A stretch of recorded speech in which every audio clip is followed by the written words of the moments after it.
Okay, today we're going to talk about how to wax your surfboard, and we're going to break this down in a few different steps.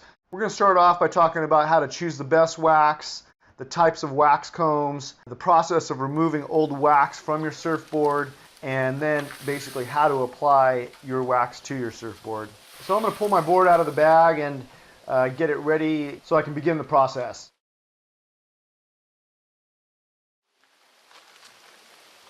Sometimes it's a good idea to put your surfboard in the sun and let the wax get a little soft. It might be easier to take off, a little bit less muscle and a little faster process.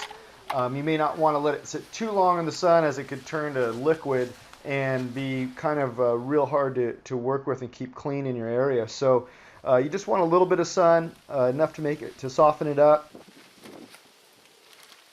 And then from there you can begin the process. And so there's a couple different kind of wax combs you can use.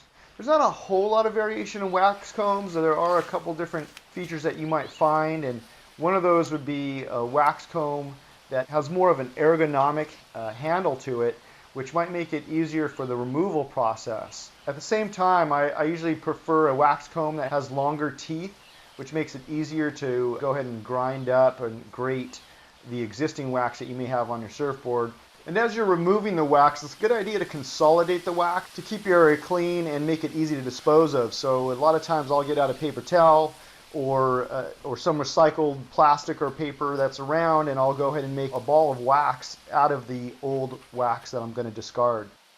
And when you're going to put wax on your surfboard, one thing to keep in mind is choosing a wax that is good. There's a lot of surfboard wax on the market these days, and some of it works and some of it doesn't really work so well. So you want to pick a wax that is sticky.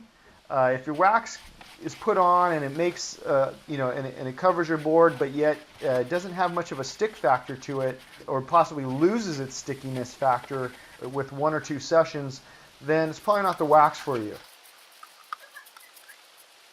Today I'm going to use some Sticky Bumps. Sticky Bumps is manufactured by Wax Research Inc. Sticky Bumps is not one of our sponsors, so we're not getting paid to give you this information. I'm just providing you with what I actually use when I'm out there surfing. So Sticky Bumps is a good one to use. There's other good ones as well, but Sticky Bumps hasn't let me down yet. It's also important to choose a wax that's categorized with the right temperature range for the areas that you're going to be surfing in. So if you're in a tropical region, of course, you'd be using a tropical wax, and that's going to have a stickiness factor or a factor of not melting as easily in warmer weather. In Southern California here, it's pretty much cold and cool. So in this case, I'm using a cool wax. Cool wax is a good one in Southern California. It'll actually work in a couple different conditions and might not fall apart when it's too warm, and it might still work when it's cold. So I tend to use a lot of cool wax in many of the different seasons. And there's a little bit of marketing factor with wax. A lot of times it comes in a different scent. So right now I'm working with some bubble gum. That always gets your senses going.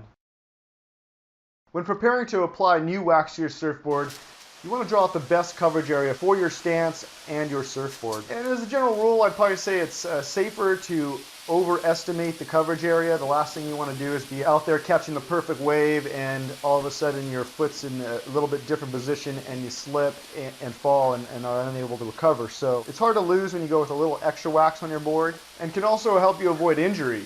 Slipping on your surfboard is a common cause for pulling muscles and injuring ankles and knees and legs. So I like to draw out my front foot area on the deck of the surfboard. And I actually draw out a little section that's right above my foot pad on the tail of the surfboard, as well as sometimes my back foot might need to adjust depending on the wave and depending on the situation.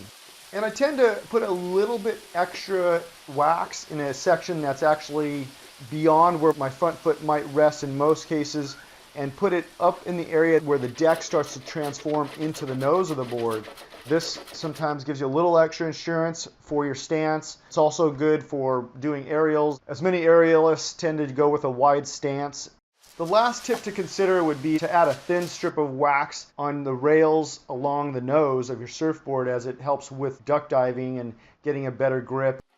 Generally speaking, the best application technique for applying wax to your surfboard would be to rub the wax in a circular motion. In some sections, you may end up using a back and forth motion as well, but for the most part, go with the circular motions. And you keep up this process until you come up with a bunch of little wax mounds across your board that actually raise up from a solid area of wax. And after your initial waxing, it's a good idea to apply additional wax and comb your surfboard prior to each surfing session. And based on the frequency of your surfing, it's probably good to change your wax out every 2 to 4 weeks.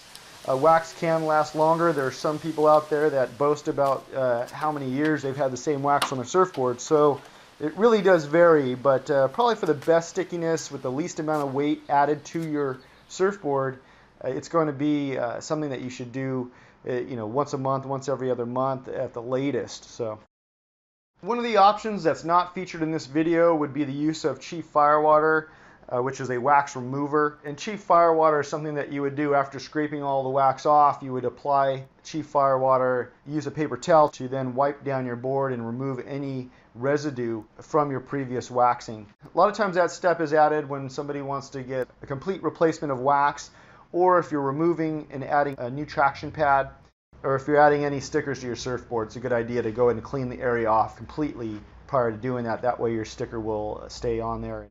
And you have to keep in mind that surfing is a dangerous sport. You pretty much surf at your own risk. So everything in this video are just some suggestions and tips. Ultimately, you're going to have to figure out what works best for you and go with what's going to allow you to be the safest and perform the best.